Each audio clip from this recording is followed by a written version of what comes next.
Bharat plus TV Delhi. देश भर में संचालित 22,000 से अधिक गौशालाएं अब सिर्फ गायों की सेवा केंद्र नहीं बल्कि 20 लाख से ज्यादा लोगों को रोजगार देने वाले आत्मनिर्भरता के सशक्त केंद्र बन गई हैं। पंचगव्य औषधियों, जैविक खाद और गोबर से बनी लकड़ियों जैसे उत्पादों ने न केवल स्वरोजगार के नए अवसर खोले हैं बल्कि पर्यावरण संरक्षण की दिशा में भी क्रांतिकारी योगदान दिया है। यह जानकारी राष्ट्रीय गौधन महासंघ के मुख्य संयोजक विजय खुराना ने आज हौज खास स्थित कार्यालय में पत्रकारों को दी। उन्होंने बताया कि एक समय पर जहां 9.5 लाख टन गोबर सड़क व नालियों में बहता था, जो एक समस्या थी, वहीं अब गोबर पर्यावरण मित्र लकड़ी में बदलकर करोड़ों पेड़ों को कटने से बचा रहा है। खुराना ने राष्ट्रीय गौधन समिट 2025 की घोषणा की, जो देश भर की गौशालाओं और गोपालकों का अब तक का सबसे बड़ा समागम होगा। इसमें 5 लाख से अधिक लोग भाग लेंगे। 5 नवंबर को उद्घाटन के लिए प्रधानमंत्री नरेंद्र मोदी और 10 नवंबर को समापन के लिए राष्ट्रपति द्रौपदी मुर्मू को आमंत्रित किया गया है। वो 400 से लेके 450 तक, इससे ज़्यादा भी हो सकती हैं, स्टॉल्स हम लोग लगाएंगे, जिसमें जो हमारी गौशालाएं हैं वो लोग वहाँ पर आकर अपनी जो प्रोडक्ट्स हैं उसको डिस्प्ले करेंगे, ताकि जितने भी यहाँ पर जो है एग्जीबिशन को देखने के लिए, इस समिट के अंदर पार्टिसिपेट करने के लिए जो लोग आएंगे वो ये देख सकें कि हमारी गौशालाएं जो हैं वो कितना तरक्की कर चुकी हैं और वो क्या क्या प्रोडक्ट्स बना रही हैं। इसके अलावा इसके साथ साथ जैसा कि हमारे खुराना साहब ने भी बताया कि जो रामजस कॉलेज है वहाँ पर जिस तरीके से जो रिसर्च हो रही है और वहाँ पर जो प्लास्टिक जो है वो बनाया गया है, वो जिसको पॉलीमर बोलते हैं हम, गाय के गोबर से जो बनाया गया है, उसको भी हम डिस्प्ले करेंगे। हमारी कोशिश है कि उसकी बहुत अच्छा आगे जो है उसकी वो अगर इलेबोरेटिव वे में हमें मिल जाएगा तो हम लोग वो दिखा सकते हैं कि किस तरीके से वो बायोडिग्रेडेबल होगी और वो एनवायरनमेंट को हमें कैसे मदद करेगी। तो ये हमारी कोशिश है कि जितनी भी गौशालाएं हैं, जो उनके प्रोडक्ट्स हैं, उनको हम वहाँ पर ठीक तरीके से दिखा सकें, डिस्प्ले कर सकें। और जो हमारा थीम है E3 का, जिसके माध्यम से हम इकोनॉमी के भी, हमारी जो अर्थव्यवस्था है वो गौशालाओं से, गौ माता से कैसे आगे बढ़ सकती है और एम्प्लॉयमेंट हम लोग कैसे जनरेट कर सकते हैं और इसके साथ साथ एनवायरनमेंट को वो कैसे मदद करती है।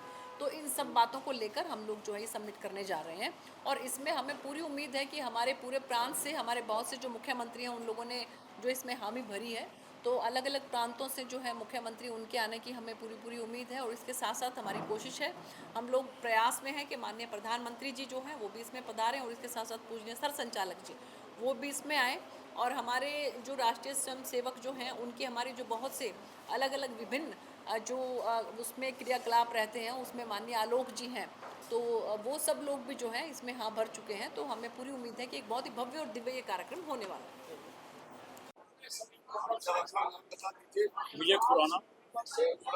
आपका जो प्रेस कॉन्फ्रेंस है, क्या उद्देश्य है और क्या इसका जो लक्ष्य है हमारा वो है गाय की प्रोटेक्शन, गाय की डेवलपमेंट और गाय की प्रमोशन।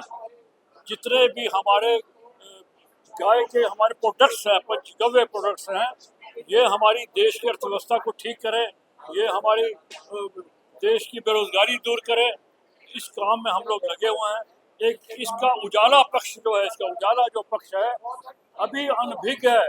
देश में हमारे सरकार के पास 1500 गाय रजिस्टर्ड है और फील्ड में 22,000 गौशालाएं हैं और सभी गौशालाएं पदार्थ बना रही हैं। उनके ऊपर GST ना लगे, उनके ऊपर इंडस्ट्री एक्ट कोई ना आए और ये खुले में 5 साल के लिए इसमें एग्जम्पशन मिले हमें इसके लिए। और हमारी जितने भी गाय प्रोडक्ट है वो हमारे लोग खरीदे, आने वाले बच्चों को इसका पता हो कि ये गाय की कॉन्स्टिट्यूशनल स्टेटस क्या है और हमारी जो गाय माता, हमारी संस्कृति है, जो हमारी धरती माता से भी ज़्यादा पवित्र है।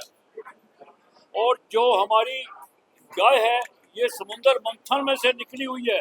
ये जानकारियाँ बच्चों को मिले, गाय क्या चीज़ है, क्या गाय है। आज भी देश में 40 लाख ट्रैक्टर है। जब एक ट्रैक्टर आता है तो 6 बैल बेकार हो जाते हैं। पीछे 25 सालों में 40 लाख ट्रैक्टर आए हैं। ये सेंसस है, पूरी रिकॉर्ड है सारा। ये वो बैल जाते कहाँ है सारे, ये वो 3 करोड़ बैल कहाँ चले गए, कौन ले गया उनको जी? बहुत बड़ा प्रश्न है इस बात के ऊपर। ये हाँ, हम ट्रैक्टर किया गया था तमाम लोग आने करके क्या कुछ संदेश था यहाँ पर दिया गया है और जिस तरह से आगामी 5 नवंबर से 10 नवंबर तक जो कार्यक्रम होने वाले हैं उसके क्या रूपरेखा है, क्या कुछ बताना चाहिए? भारत में 9,000 गौशालाएं पहले थी 20 साल पहले, जो इस समय 22,000 के ऊपर हो चुकी हैं राष्ट्रीय गोधन महासंघ के प्रयास से। सभी गौशालाओं को एक अम्ब्रेला देना, ये एक उद्देश्य इस समिट का है। दूसरे जो विभिन्न गौ उत्पाद बनाने वाले जो हमारे संस्थान हैं वो हजारों की संख्या में देश भर में है, उनको एक अम्ब्रेला, एक छाता प्रदान करना। 20 लाख से ज्यादा लोगों को रोजगार गौशालाओं से मिल रहा है, इस रोजगार को और ज्यादा बढ़ाना। नई पीढ़ी जो हमारे देश की है उसको गौमाता की ओर लाना, कि किसी समय हमारे देश की जो जीडीपी कही जाती है वो जीडीपी के बढ़ाने में गायों का, गौशालाओं का योगदान इस समय बहुत कम है, नहीं के बराबर है। ऐसे विभिन्न उद्देश्य हैं, ये पूरे किए जाएंगे समिट के माध्यम से। गायब के माध्यम से किस तरह का उत्पादन किया जा रहा है, क्या कुछ प्रोडक्ट्स बनाए जा रहे हैं? सैकड़ों की संख्या में उत्पाद हैं, दीपक हैं, दवाएं हैं, मूर्तियां हैं, आदि आदि सैकड़ों की संख्या में है। आपको बताया कि गौधन समिति के द्वारा ये जो आंकड़ा है गौशाला को 25,000 का पार किया है, लेकिन तमाम अगर सरकारी गौशाला को देखें तो वहाँ पर गायों की स्थिति काफी बदतर रहती है। बहुत खराब है। आपकी जो गौशालाएं हैं जिनका निर्माण आपके द्वारा किया गया है, गायों की सेवा वहाँ पर किस तरह से हो रही है? उनकी निश्चित रूप से सरकारी गौशालाओं की अपेक्षा स्थिति अच्छी है, क्योंकि उसमें हमने जनता को जोड़ा है। देखिए, सरकार की योजनाओं को जन से जब तक हम नहीं जोड़ते तब तक सफलता मिलेगी नहीं। हमने जन को जोड़ने का प्रयास किया है। सर, गायों को लेकर तमाम देशवासियों को क्या संदेश आप देना चाहिए कि हर एक नागरिक सेवा कर सकता है? गाय को खूंटे तक पहुंचाना होगा। किसान के खूंटे तक पहुंचाए बिना गौ संरक्षण संभव नहीं है। गौशालाओं से ही गौ संरक्षण संभव नहीं होगा। गाय को किसान के खूंटे तक पहुंचाना होगा, तभी गाय बचेगी।